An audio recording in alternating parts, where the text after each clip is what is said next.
Assalamualaikum warahmatullahi wabarakatuh. Halo pemirsa dimanapun kalian berada, salam sejahtera untuk kita semua. Semoga kita semua dalam keadaan sehat dan tetap dalam lindungannya. Kali ini saya akan membawakan cerita inspiratif dan menarik yang sayang untuk dilewatkan. Semoga kisah ini bisa memberikan manfaat dan pelajaran untuk kita semua.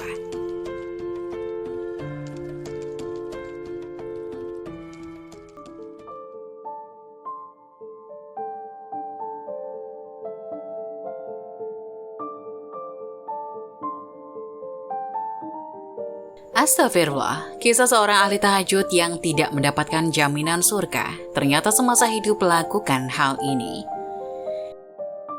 Tahajud adalah salat malam yang istimewa karena memiliki banyak keutamaan. Namun di balik itu terdapat sebuah alasan yang membuat seseorang ahli tahajud tidak mendapatkan jaminan surga. Padahal ia rajin salat selama 20 tahun. Simak kisahnya. Perintah sholat tahajud ini sebagaimana disebutkan dalam Al-Quran Surah Al-Isra ayat 79 yang artinya, dan pada sebagian malam hari bersembahyang tahajudlah kamu sebagai suatu ibadah tambahan bagimu. Mudah-mudahan Tuhanmu mengangkat kamu ke tempat yang terpuji. Dalam dalil lain, Rasulullah SAW bersabda, sebaik-baik puasa setelah puasa Ramadan adalah puasa pada bulan Allah. Sebaik-baik sholat setelah sholat wajib adalah sholat malam. Hadis riwayat Muslim. Mengutip buku Keajaiban Tahajud, Subuh, dan Duha untuk Hidup Berkah, Bergelimang Harta, Sukses dan Bahagia oleh Farid Taufik Al-Jakwin, ada sebuah kisah tentang seorang ahli tahajud yang bernama Abu bin Hashim. Ia sangat rajin melakukan sholat tahajud dan dalam 20 tahun tak pernah meninggalkannya.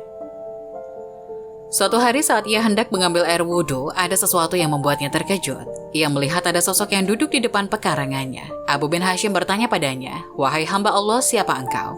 Orang tersebut tersenyum lalu berkata, "Saya adalah malaikat utusan Allah." Lalu Abu bin Hashim bertanya kembali, "Apa yang kamu lakukan di sini?" Malaikat tersebut menjawab, "Saya diberitahu untuk menemukanmu, pelayan Allah." Melihat malaikat yang memegang buku yang cukup tebal, lalu Abu bin Hashim bertanya, "Malaikat, buku apa yang kau bawa?" Malaikat menjawab, "Ini adalah koleksi nama-nama kekasih Allah." Mendengar ucapan malaikat tersebut, Abu bin Hashim berharap ada namanya tercatat, karena ia telah rajin sholat tahajud selama 20 tahun.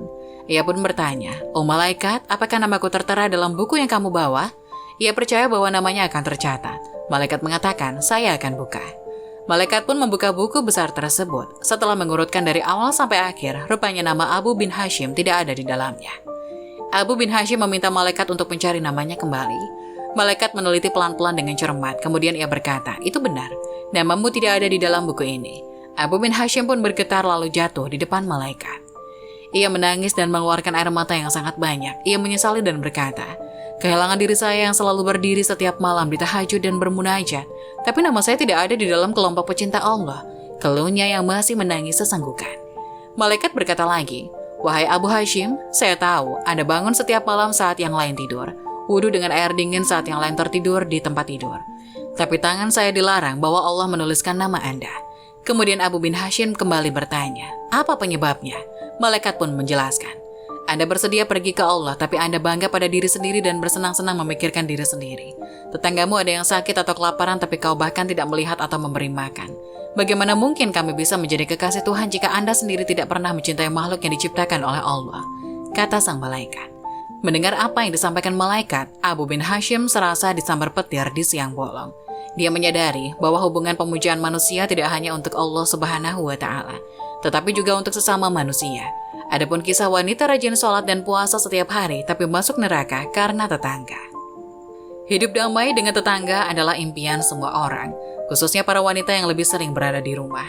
Selain kehidupan yang tenang dan damai di dunia, berhubungan baik dengan tetangga juga membuat kita bisa beribadah dengan tenang untuk bekal akhirat nanti.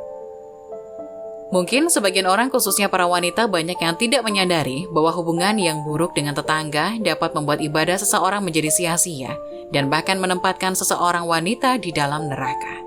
Ada seorang wanita yang senantiasa mendirikan sholat malam dan rajin berpuasa setiap hari, namun tempat kembalinya adalah neraka jahanam. Disebabkan karena wanita tersebut melakukan suatu hal yang sering diremehkan oleh banyak kaum muslimin. Para sahabat telah menyebutkan tentang dua orang wanita. Salah satunya adalah wanita yang banyak melakukan ibadah, namun ia sering menyakiti tetangganya. Yang kedua adalah wanita yang tidak banyak melakukan sholat sunnah, namun ia tidak pernah menyakiti tetangganya. Maka Rasulullah Shallallahu Alaihi Wasallam menjelaskan bahwa orang yang menyakiti tetangganya tempatnya berada di neraka. Diriwayatkan oleh Abu Hurairah radhiyallahu anhu bahwasanya ada seorang sahabat yang bertanya kepada Rasulullah Shallallahu Alaihi Wasallam, "Wahai Rasulullah, si fulana adalah seorang wanita yang rajin sholat malam dan berpuasa pada siang hari, rajin beramal serta banyak bersedekah, namun ia menyakiti tetangganya dengan perkataannya."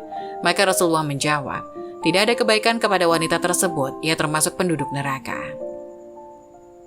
Para sahabat bertanya lagi, ada seorang fulanah yang lain yang sholatnya hanya sholat wajib dan sedekahnya juga sesekali saja, namun dia tidak pernah menyakiti seorang pun. Maka Rasulullah Shallallahu Alaihi Wasallam menjawab, ia adalah termasuk penduduk surga. Faedah dari hadis ini adalah ancaman bagi orang-orang yang menyakiti tetangganya. Hadis ini juga merupakan peringatan bahwa menyakiti tetangga dapat menghilangkan banyak kebaikan seorang hamba, karena kesalahan-kesalahan dapat menghapus kebaikan, sebagaimana kebaikan dapat menghapus kesalahan. Sebagaimana yang disebutkan oleh Allah Subhanahu wa Ta'ala dalam firman-Nya, maka adapun orang yang berat timbangan atau kebaikannya, maka dia berada dalam kehidupan yang memuaskan. Dan adapun orang yang ringan timbangannya, maka tempat kembalinya adalah neraka hawiyah. Dan tahukah kamu neraka hawiyah itu, yaitu api yang sangat panas.